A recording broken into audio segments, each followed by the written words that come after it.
آپ لوگ جو آلٹرنیٹ قرار دیتے ہیں زکوٰۃ کو ٹیکسیشن کا، وہ کس درجے میں درست ہے؟ دیکھیں یعنی نبی کریم صلی اللہ علیہ وسلم کے زمانے میں کوئی اور ٹیکس تو نہیں تھا، ٹھیک ہے نا، زکوٰۃ ہی ٹیکس تھا. ظاہر اس میں کچھ اور مال غنیمت بھی ہوتا ہوگا جو آج نہیں ہے، لیکن ٹیکس زکوٰۃ ہی تھا. یہ گورنمنٹ کو جو، اور اس پہ اتنی فورس تھا کہ نبی کریم صلی اللہ علیہ وسلم کا جب انتقال ہوا تو کچھ لوگوں نے زکوٰۃ دینے سے انکار کیا. مسلمان ہی تھے وہ، انہوں نے کہا جی ہم اپنے قبیلے میں خرچ کر لیں گے. یا تو حضرت عمر نے جہاد کا اعلان کیا کہ ٹل ڈیتھ فائٹ ہوگی آپ لوگوں سے، اگر ایک رسی کا ٹکڑا بھی دیتے تھے نا نہیں دو گے تو. اتنی اس کی اہمیت تھی. اور جو قرآن میں ہے نا کہ جی ان سے زکوٰۃ لو، ان کے لیے دعا کرو، تو ہمارے علماء کا کلیئر ویو ہے کہ ریاست کا ایک کام ہے کہ وہ زکوٰۃ لے. اگر ایک کام ریاست کا ہے تو وہ یہ ہے کہ جب حضرت معاذ کو نبی صلی اللہ علیہ وسلم نے بھیجا نا ایک جگہ کا حاکم بنا کے، تو ایمان لانے کہا کہ ان سے ایمان کی دعوت دینا، نماز کی وہ کرنا، اس کے بعد یہ کہ ان کے امیروں سے زکوٰۃ لینا اور غریبوں کو دینا. اگر ایک کام گورنمنٹ کر رہی ہو تو یہ پورا نظام جو ہے وہ ٹھیک ہو سکتا ہے.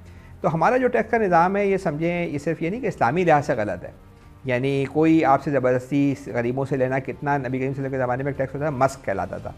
وہ مارکیٹ کی خرید و فروخت پہ ہوتا نا، گڈس کی آمد و رفت پہ لگا ہوتا تھا. اس پہ نبی کریم صلی اللہ علیہ وسلم نے فرمایا کہ اس کو لینے والے قیامت میں ورسٹ لوگ ہوں گے اور جنت کے قریب بھی نہیں جا سکیں گے. اور ہم دیکھیں گورنمنٹ اپنا 60% لئی سے اس کے تھرو رہی، تو کیسے برکت ہو سکتی ہے. تو زکوٰۃ کا جو نظام ہے، یعنی وہ سمجھے پہلی بات تو یہ ہے کہ زکوٰۃ اجتماعی نظام ہے، یہ امیروں کی سخاوت پہ نہیں ہے. گورنمنٹ کو مطلب لازمی طور پہ لینا ہے اور اپنے ہر غریب کا خیال کرنا ہے جتنے غریب ہیں. اور اگر تو اس میں زکوٰۃ کے حوالے تو ٹیکسیشن کی ہم نے بات کی. ٹیکسیشن ہمارا تو خراب سسٹم ہے. پہلی بات ٹیکس میں کہ فیئر نہیں ہے، غریبوں سے لے رہے ہیں. ٹیکسیشن کی دوسری خرابی ہوتی ہے کہ ہر دفعہ چینج ہو رہا ہے. وہ جو ایڈم اسمتھ ہے اس نے ٹیکسز کی جو دو بڑی خصوصیات بیان کی تھی، اس میں پہلے فیئرنیس تھی کہ جن سے طاقت ہو ان سے لو، اور دوسرا کنسسٹنٹ ہو. وہ ایک خراب ٹیکس بھی نا تھوڑا سا خراب ہوگا، میں وہ کنسسٹنٹ ہو تو وہ زیادہ اچھے اثرات کرتا ہے. زکوٰۃ کے ریٹ 14 سال سے ایک ہی ہیں، یعنی وہ ایک ہی ہے جو قرآن کے اندر ہے.